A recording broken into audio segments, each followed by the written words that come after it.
Bueno, bienvenidos a esta clase sobre Caín y Abel. Esta es la segunda parte y el título sería entonces Caín y Abel y como subtítulo la importancia del contexto, ¿sí? Así que bueno, espero que se encuentren muy bien y vamos a trabajar en esta segunda parte el versículo de Génesis 4:7. Los temas que trataremos acá serían la interpretación contextual, es decir, ¿de qué se trata esto? Vamos a ensayar una traducción de Génesis 4:7. Vamos a ver un punto que es el corazón de Dios y la actitud del hombre, y vamos a ver también el tabernáculo y la administración de la gracia.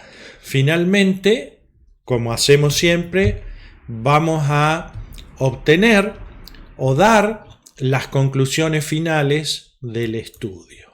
Bien, arrancamos entonces con la interpretación contextual.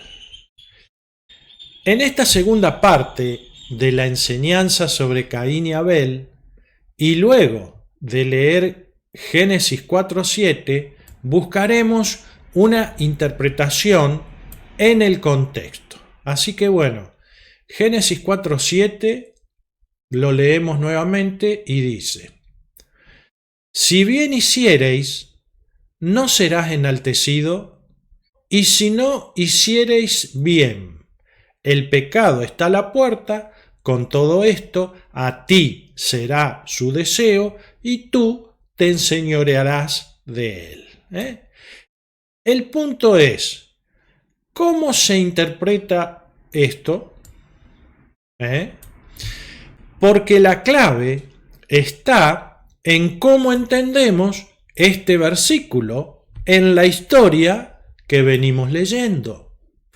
Entonces, quisiera comenzar con una frase del doctor Víctor Paul Wierwille, que en relación a la interpretación bíblica comentó lo siguiente. Dice: el segundo punto de cómo la Escritura se interpreta a sí misma es en su contexto.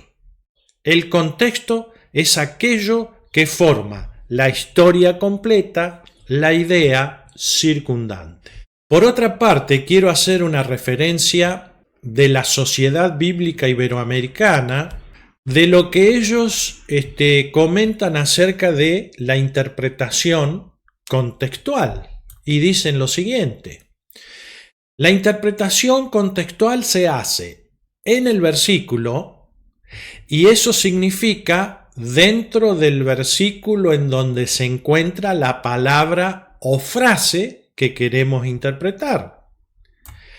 También la interpretación contextual se hace en los versículos cercanos, y eso es dentro de los versículos cercanos donde se encuentra la palabra o frase que queremos interpretar. Y también la interpretación contextual consiste en ver y analizar el contexto remoto. El contexto remoto es toda la Escritura. Es decir, que para una expresión debemos buscar la interpretación dentro del versículo, en un contexto cercano, pero también esa interpretación tiene que respetar el contexto de toda la Escritura. Tiene que tener armonía con toda la Escritura, tiene que encajar con toda la Escritura. Esto es interpretación en el contexto.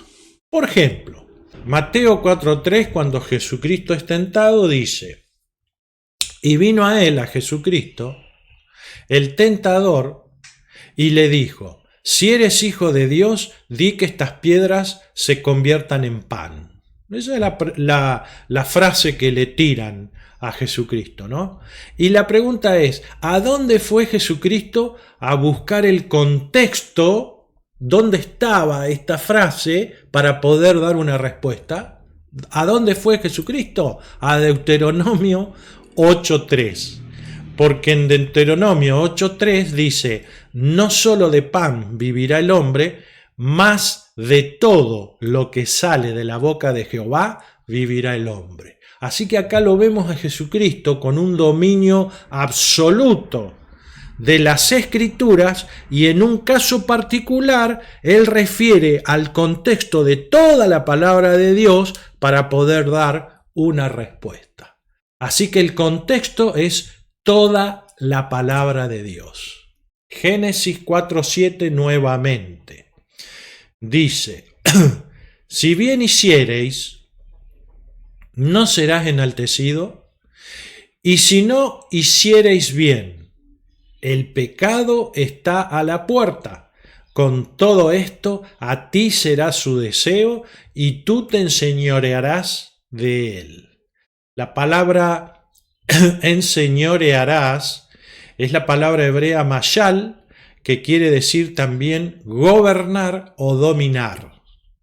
Según las explicaciones vistas anteriormente en la parte 1, el pecado es personificado como una fiera que está al acecho, agazapado, esperando que tú le abras la puerta para saltar encima tuyo. Y aparentemente Dios le dice a Caín acá que tiene que enseñorearse del pecado, que tiene que dominarlo. Pero situémonos en el Antiguo Testamento. Administración patriarcal, el hombre caído y las consecuencias del pecado en su naturaleza humana. Entonces, ¿estaba disponible para el hombre dominar el pecado en el Antiguo Testamento? La Biblia enseña que el hombre natural puede enseñorearse del pecado. ¿Qué opinan ustedes? Bien, veamos en Romanos 8:7, busquemos una respuesta. Dice Romanos 8:7, por cuanto los designios de la carne son enemistad contra Dios, porque no se sujetan a la ley de Dios, ni tampoco ni tampoco pueden. En la Biblia al día dice, ni es capaz de hacerlo.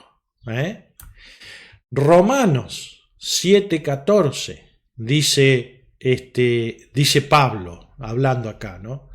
Porque sabemos que la ley es espiritual, mas yo soy carnal, vendido al pecado.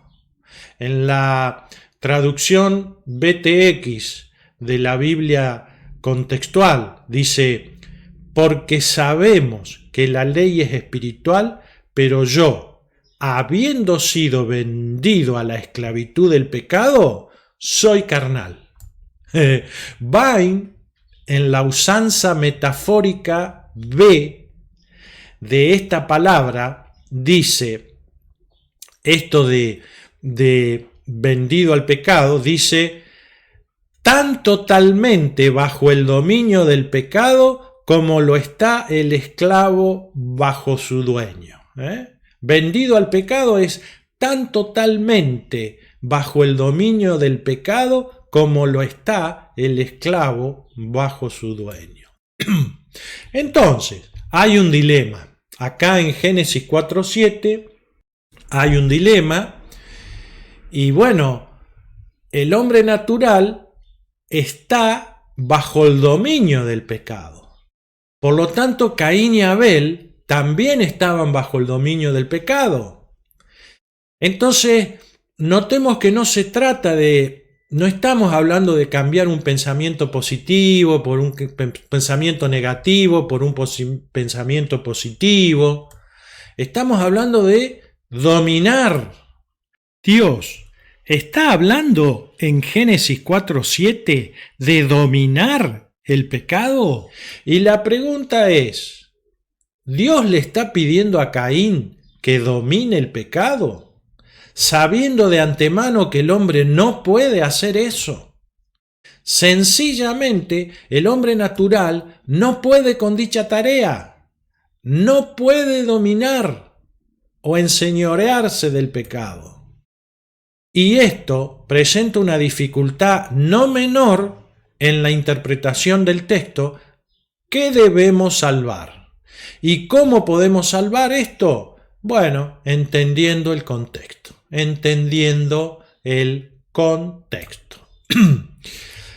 Vamos de nuevo. Génesis 4:7 dice: y si no hicierais bien, el pecado está a la puerta. Con todo esto, a ti será su deseo y tú te enseñorearás de él. Quiero que observemos acá, en Génesis 4:7, en la Biblia hebrea Stuttgartensia, que es una Biblia directamente en hebreo con los números de Strong, que aparece la palabra pecado con el número de Strong 2403. Y el diccionario de Vine dice: pecado, en hebreo hatat o hatat en mayúscula, número de Strong 2403, que se traduce pecado, pecado culpa, pecado purificación, ofrenda por el pecado. Ah, qué interesante. El matiz bíblico de este vocablo es errar o desviarse en el camino, no dar en el blanco, o como dijimos en la primera parte de la enseñanza, pecar es fallar en hacer la voluntad de Dios. Bien, entonces, tenemos que hacer aquí una evaluación gramatical de la palabra pecado, hatat en hebreo, número de Strong 2403. ¿Por qué? Porque pecado o hatat se puede traducir como pecado o también como ofrenda por el pecado. Es decir, tiene las dos acepciones, pecado u ofrenda por el pecado. Con muchas palabras en el hebreo sucede que suelen tener un valor homónimo. Los homónimos u homógrafos son palabras que se escriben igual, pero significan cosas diferentes. Entonces, cuando esto ocurre, se deben traducir según el contexto y se deben interpretar de acuerdo a todo el contexto, ¿sí?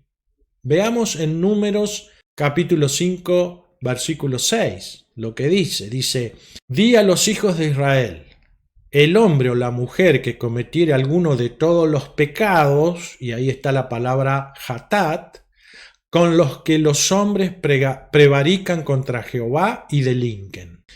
La Biblia al día dice que les dijera a los israelitas: el hombre o la mujer que peque, hatat, contra su prójimo, traiciona al Señor y tendrá que responder por ello. Bueno, muy bien.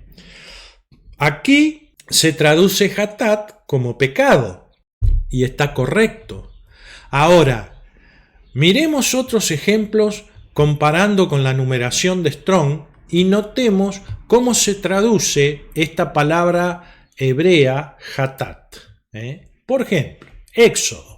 Acá vamos a ver la Biblia en castellano, pero con los números de Strong, para ver cómo se traducen los distintos términos del hebreo al castellano, ¿no? Éxodo 29:14 dice: pero la carne del becerro y su piel y su estiércol los quemarás a fuego fuera del campamento. Es ofrenda por el pecado.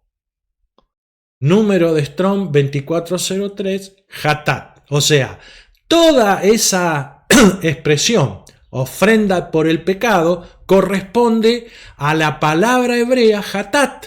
O sea que hatat aquí se traduce como ofrenda por el pecado.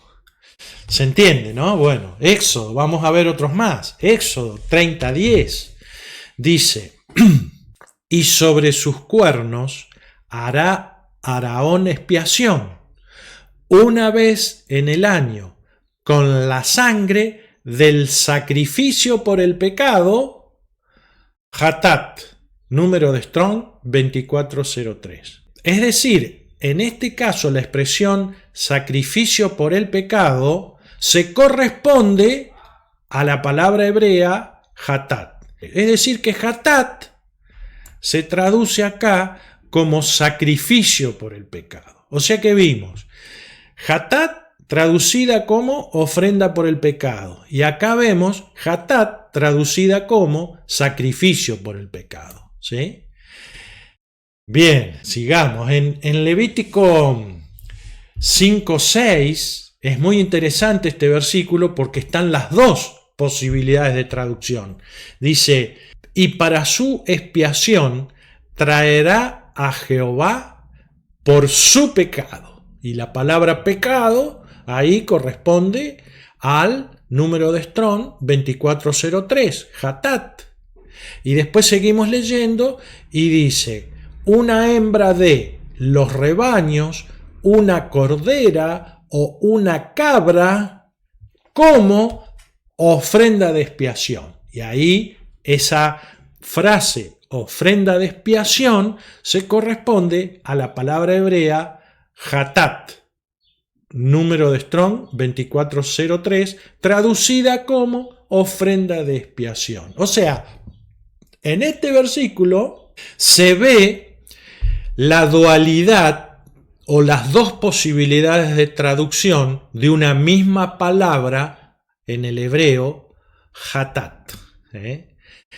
En muchos registros de la Torá, Hatat se tradujo como ofrenda por el pecado.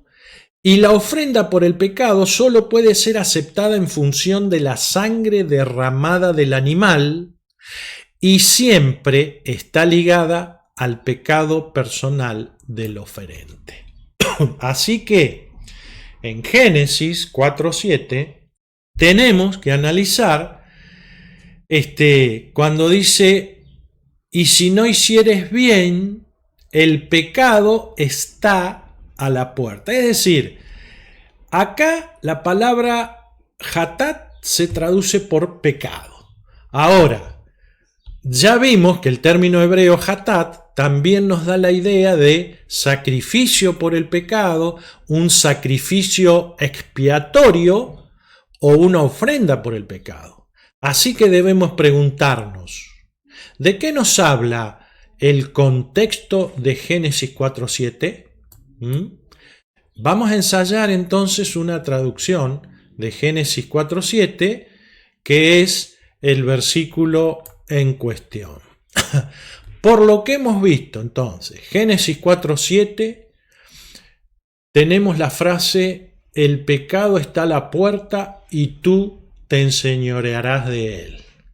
Entonces tenemos que preguntarnos acá, Dios le dijo a Caín, el pecado está a la puerta, significando al acecho y tienes que dominarlo, o Dios le dijo a Caín, la ofrenda por el pecado está a la puerta, es decir, hay una ofrenda por el pecado a tu alcance para que yo pueda redimirte y tú te beneficies de ella. Interesante, ¿no?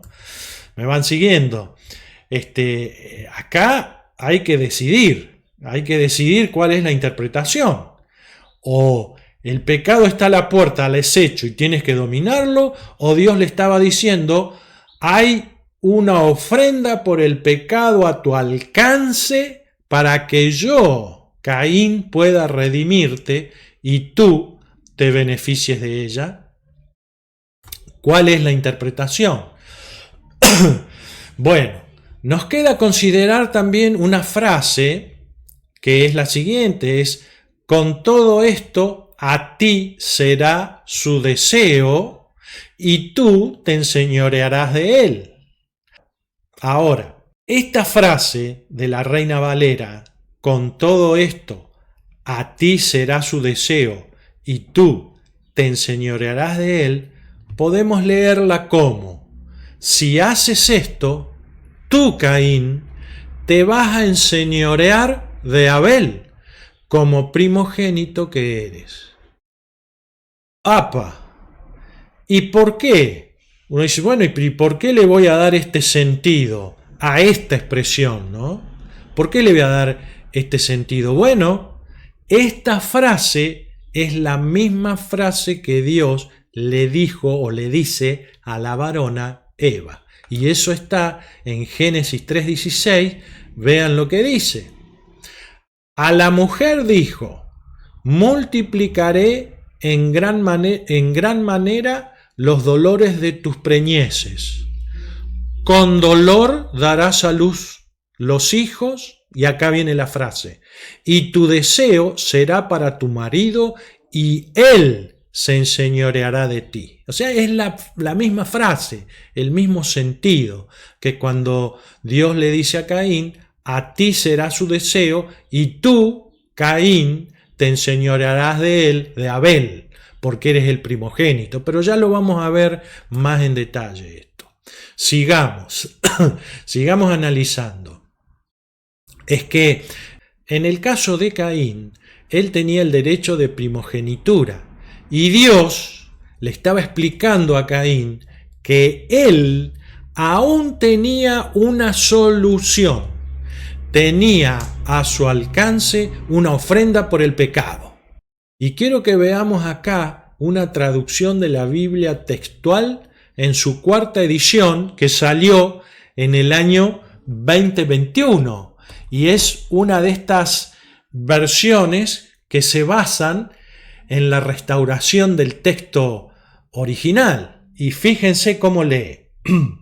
Fíjense que traduce totalmente diferente a la Reina Valera. Dice Génesis 4:7. Si ofrendaras correctamente, ¿no serías acepto, Caín? He aquí, Caín, la ofrenda por el pecado aún está a la puerta, anhelándote. Y ahí hay una palabra hebrea que es teshukah.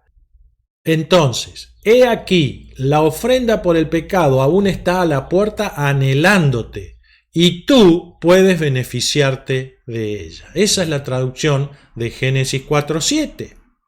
En esta versión, BTX 4. Y la palabra hebrea, ahí abajo puse, ¿no es cierto?, la Biblia en hebreo con números de Strong, y la palabra, ahí como notan, la palabra teshukah, número de Strong 8669, se traduce como estirarse hacia, anhelo, contentamiento, deseo.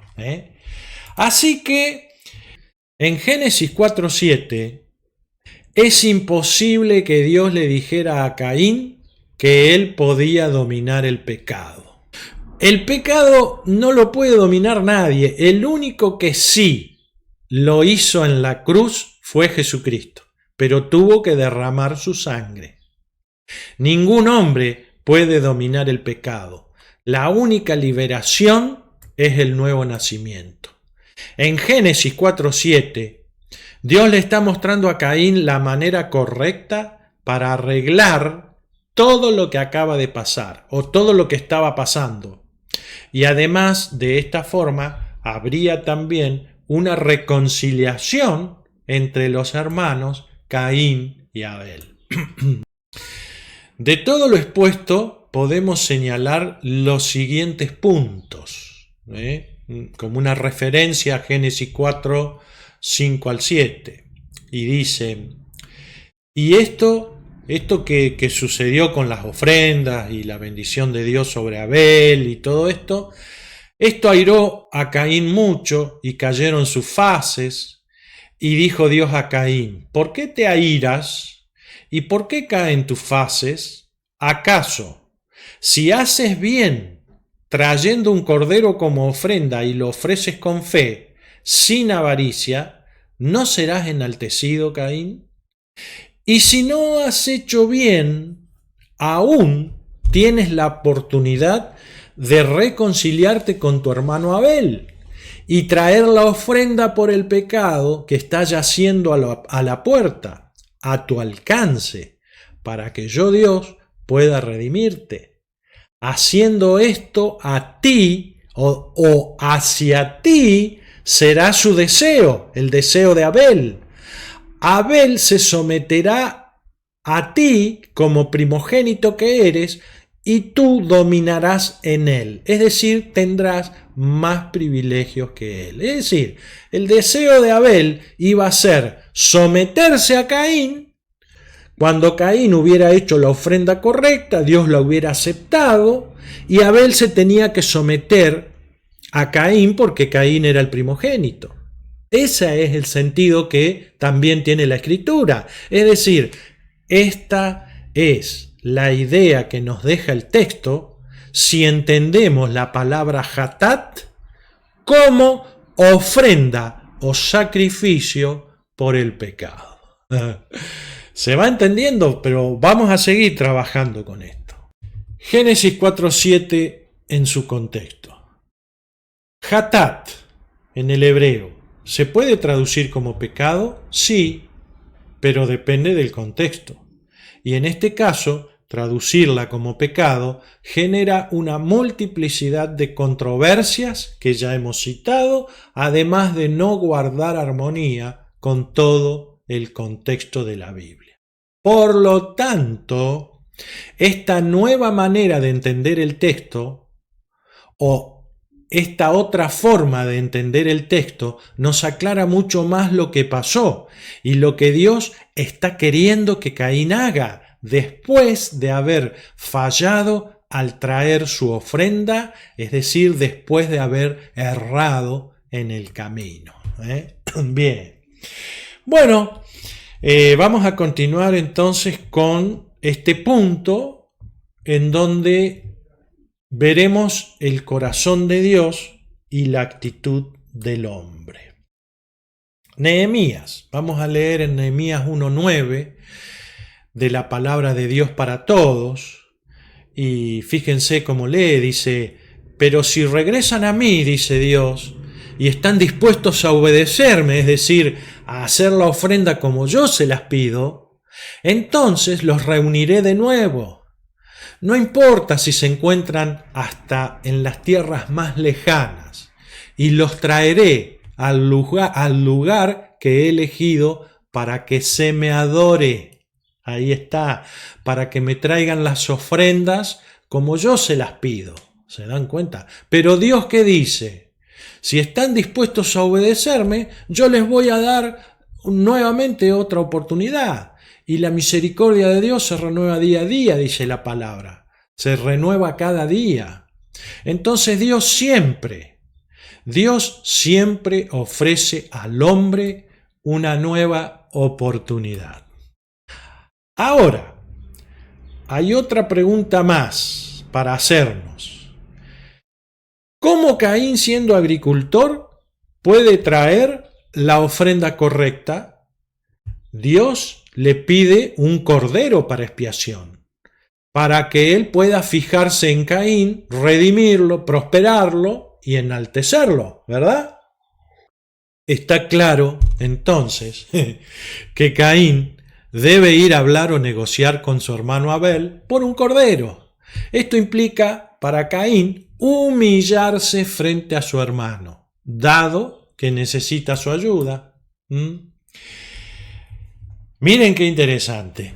El nombre de Abel significa vanidad o nada, es decir, el que no es nada. Y Caín significa artesano, herrero, y además era el primogénito. Así que Caín, siendo el primogénito y con más privilegios, y siendo más importante que Abel, tiene que ir al que no es nada y decirle: hermano, necesito un cordero. Una cuestión muy interesante para la naturaleza humana, ¿verdad? Y bueno, Génesis 4:8 dice: y dijo Caín a su hermano Abel: salgamos al campo. Y aconteció que estando ellos en el campo, Caín que se levantó contra su hermano Abel y lo mató. Este es el final de la historia. La frase salgamos al campo está tomada de la Septuaginta, pero no aparece en el texto masorético.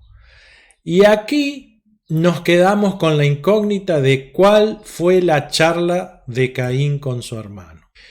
Fíjense que en la versión Reina Valera, pero del año 2000, traduce de la siguiente manera este versículo. Dice: y habló Caín a su hermano Abel, pero no dice salgamos al campo.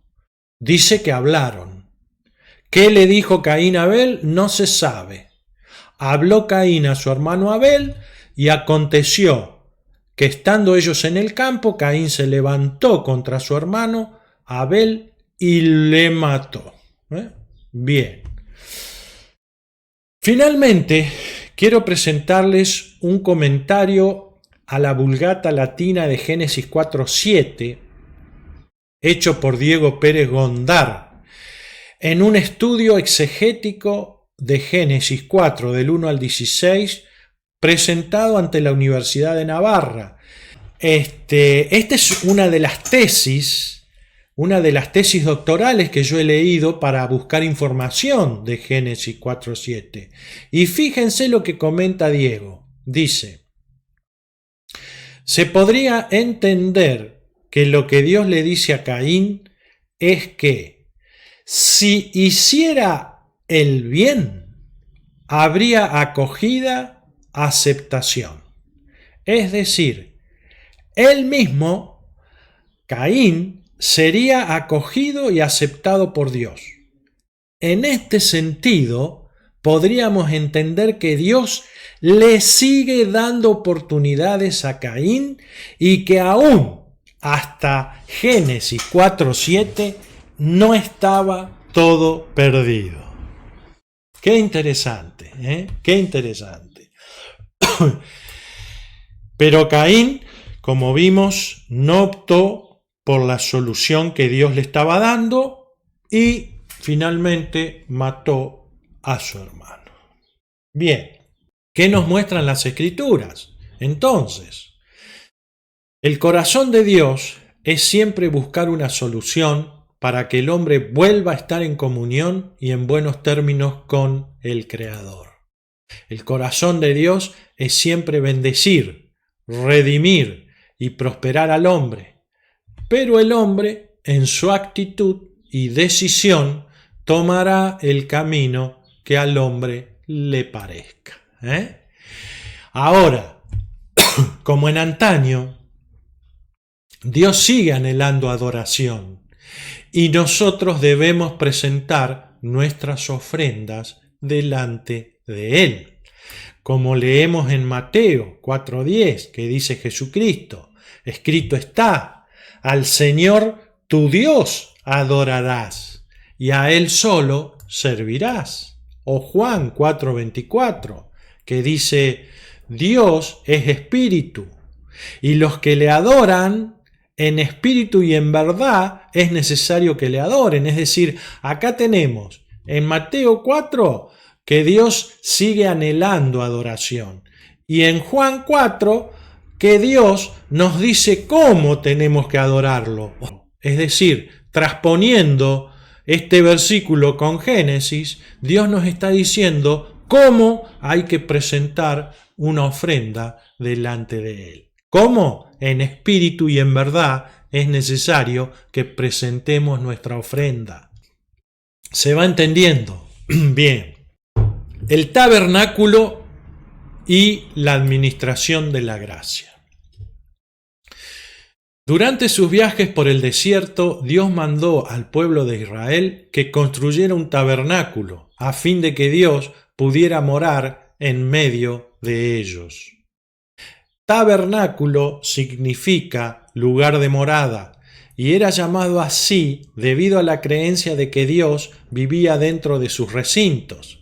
El tabernáculo era una tienda móvil o transportable, Cuando Israel acampaba, el tabernáculo se armaba en el centro mismo del campamento y era a donde se llevaban los sacrificios de animales, corderos, y se rendía adoración a Dios.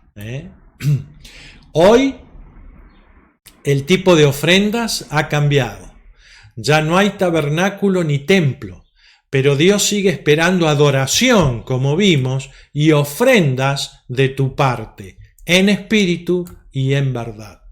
En el tabernáculo las ofrendas se ofrecían sobre un altar, y en dicho altar cada tarde y cada mañana había un holocausto continuo. Había un cordero que se ofrecía, uno por la mañana y uno por la tarde continuamente. Sobre el altar del tabernáculo no solo había leña y fuego, sino el holocausto continuo, de tal manera que cuando llegaba un oferente al altar, él ponía su ofrenda por medio de los sacerdotes encima de la leña, del fuego y de ese holocausto continuo en el altar. Al día de hoy no hay templo ni tabernáculo, pero sí tenemos un tabernáculo en los cielos y tenemos un sacrificio continuo, Jesús, Yeshua. Nuestro Mesías, delante del Padre, día y noche, está intercediendo por cada uno de nosotros. Él es el holocausto continuo. Y solo en base a su ofrenda, que fue aportada por Dios, es que tú puedes traer la tuya. Y por él tienes entrada al lugar santísimo, y Dios acepta tu ofrenda. Cuando uno trae la ofrenda como Abel por la fe en Jesús, entonces el Padre la acepta y se fija en uno.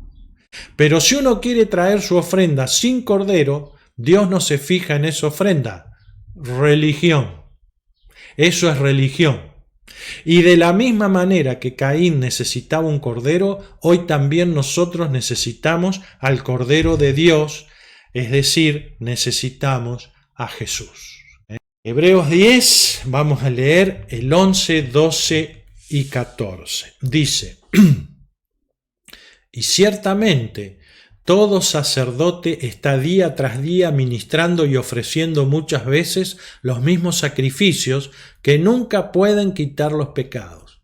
Pero Cristo, habiendo ofrecido una vez para siempre un solo sacrificio por los pecados, se ha sentado a la diestra de Dios.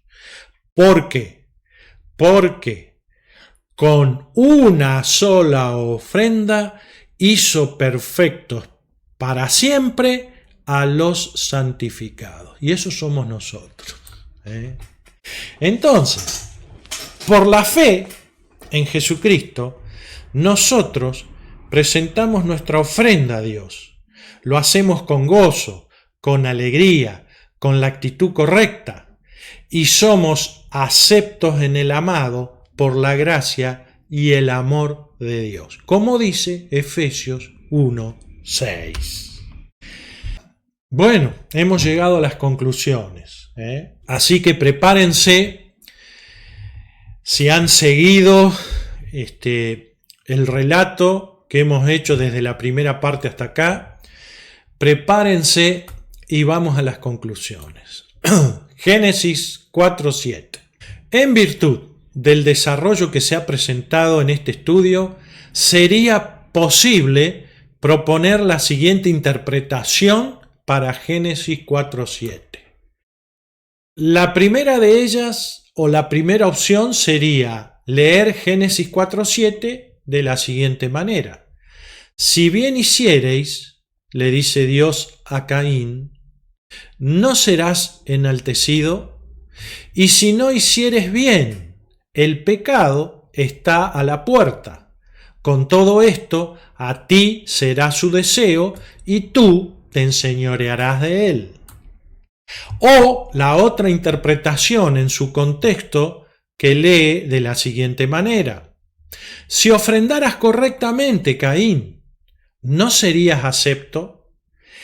Y si no has hecho bien y fallaste en hacer mi voluntad, una ofrenda por el pecado está a la puerta, a tu alcance, anhelándote para que yo pueda redimirte y tú te beneficies de ella, y te enseñorees de tu hermano Abel por tu primogenitura.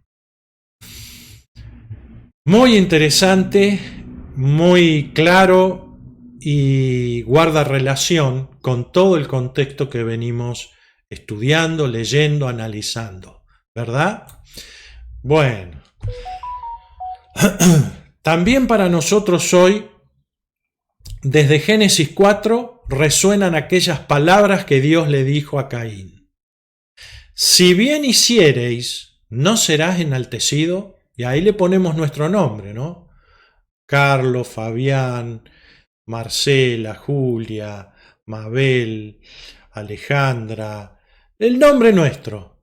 Si bien hiciereis, Carlos, no serás enaltecido, y yo me fijaré en ti, y vendrán todo tipo de bendiciones y prosperidad a tu vida.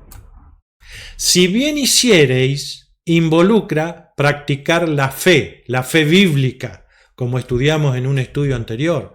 La fe conforme a lo que Dios ha dado para ser creído y practicado hoy, con alegría, con gratitud y con una actitud correcta. Y quisiera, a través de esta pregunta, hacerles y hacerme una invitación a pensar. ¿Qué tal si hoy pensamos nuestra relación con Dios en términos de una ofrenda? Por ejemplo, nuestro tiempo de estudio que le dedicamos a la palabra de Dios. ¿Lo hacemos por costumbre, por obligación, por rutina?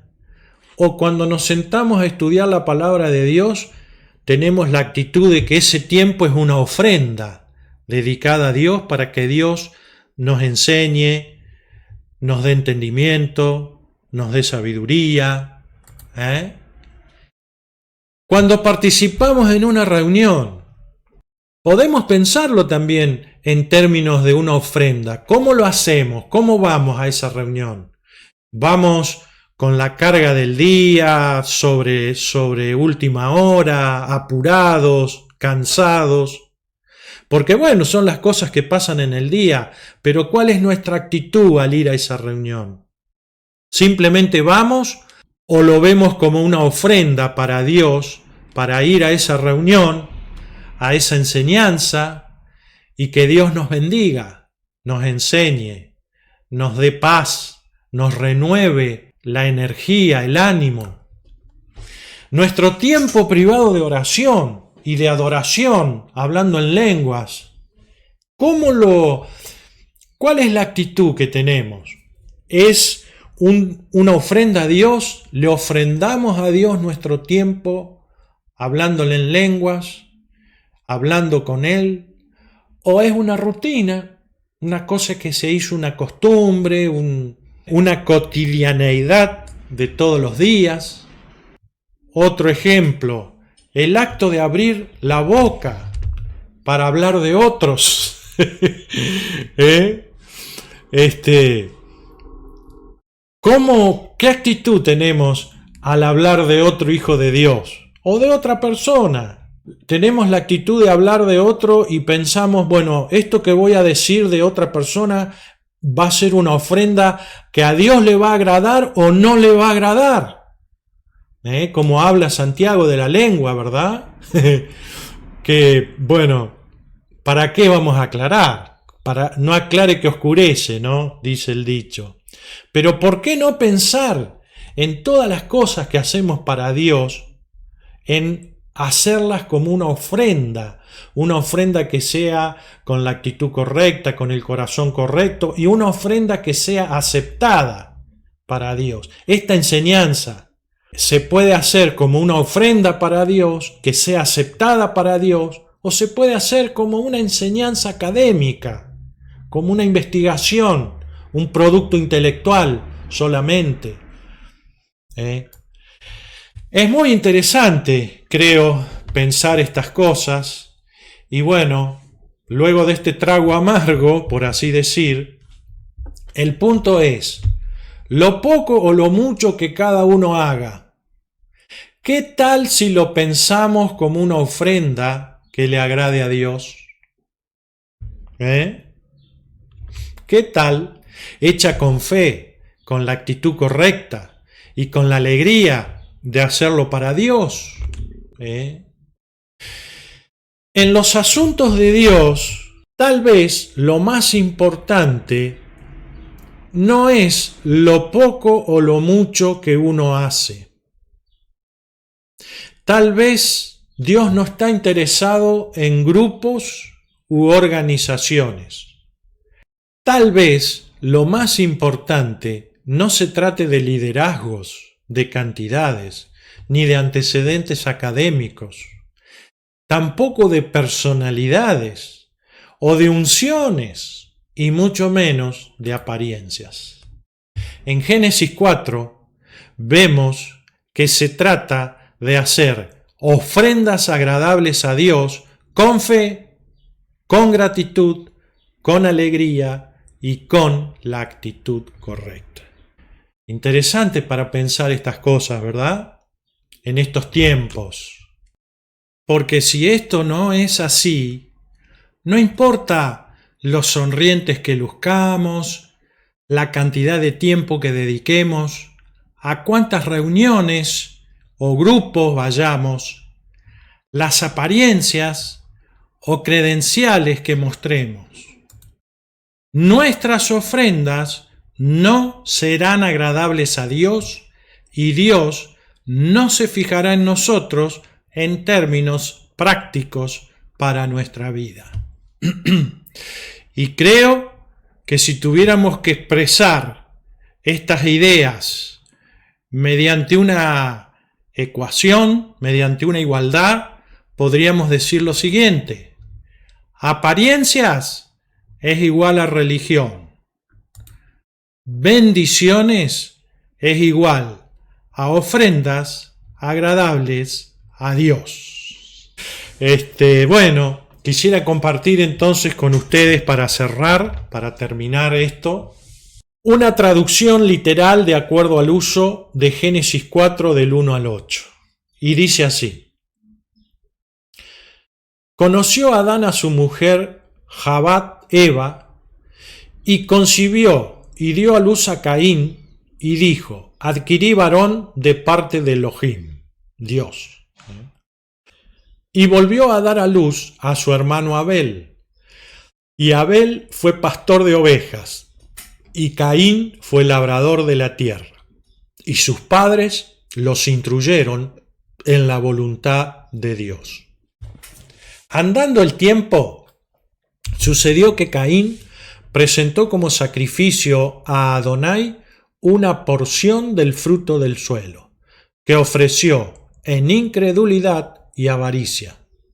Y Abel presentó de los primerizos de su rebaño y de la grosura de ellos, que ofreció con fe y generosidad. Y Elohim, Dios, aceptó a Abel y a su ofrenda, y Abel fue bendecido y prosperado. Pero no aceptó a Caín y a su ofrenda.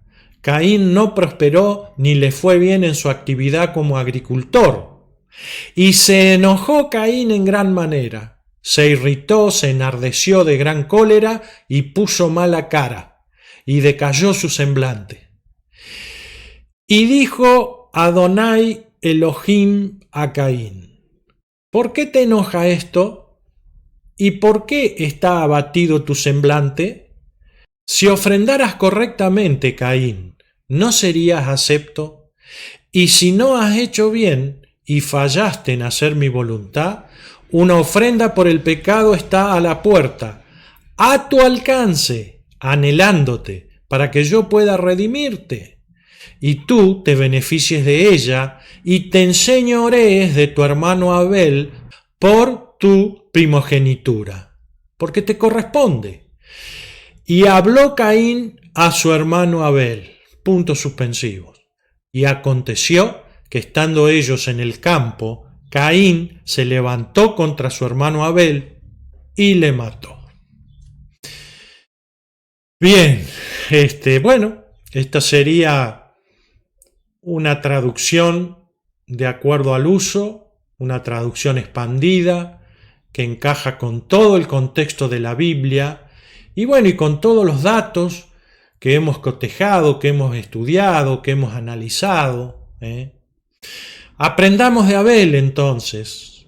Vayamos por fe al altar y sobre la ofrenda de Jesucristo, con gratitud y con la actitud correcta, edifiquemos sobre él nuestras acciones y nuestros actos para con Dios.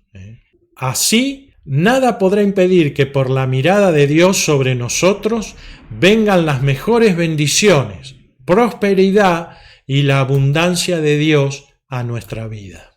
Así que ahora queda en manos de cada estudiante considerar, decidir y aceptar o no parte o toda la información que ha sido presentada.